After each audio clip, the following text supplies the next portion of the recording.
في محافظة النجف الأشرف احتفالية بمناسبة اليوم الوطني للسجينة السياسية العراقية. تخلل الحفل عرض فيلم وثائقي لسجينة سياسية عراقية تحكي ظلمها ومعاناتها في سجون نظام الطاغية المقبور.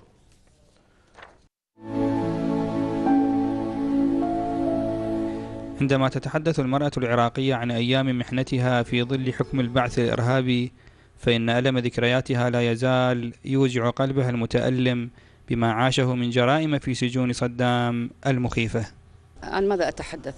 عن التعذيب، عن الإهانات اللفظية، عن الضرب، عن كل أنواع التعذيب، الكهرباء والتعليقة كثير من الأمور. عوائل لا تعرف شيئا عن عصابات الجريمة المنظمة شاء القدر أن يكونوا ضحايا لهم في ليلة لم يكن لها صباح.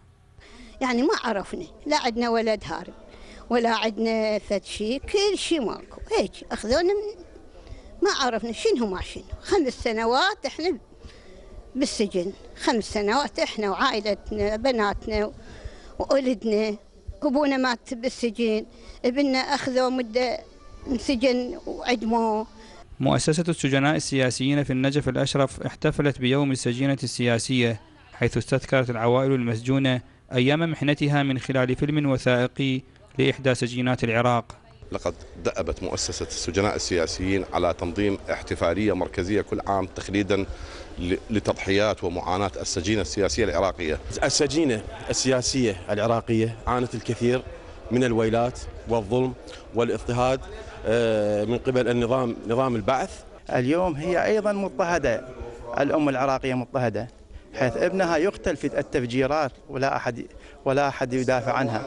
ابنها يقتل لأغراض طائفية ولا أحد يدافع عنها. وإذا كان الحديث عن انتهاك حقوق الإنسان في العراق، فإن الأصوات التي تنادي اليوم بهذه الحقوق كانت مخرسة يوم كان أعراض العراقيين الشرفاء مستباحة من قبل عصابات البعث الإرهابي. معنى أن يدخل أي إنسان إحدى زنزانات البعث الإرهابي فهذا دليل على أنه قد فقد إنسانيته، سواء كان رجلا أو امرأة. من النجف الأشرف، عبد المنعم الأسدي، قناة العراقية. مشاهدينا، وهذه انتقالة إلى الأخبار الاقتصادية.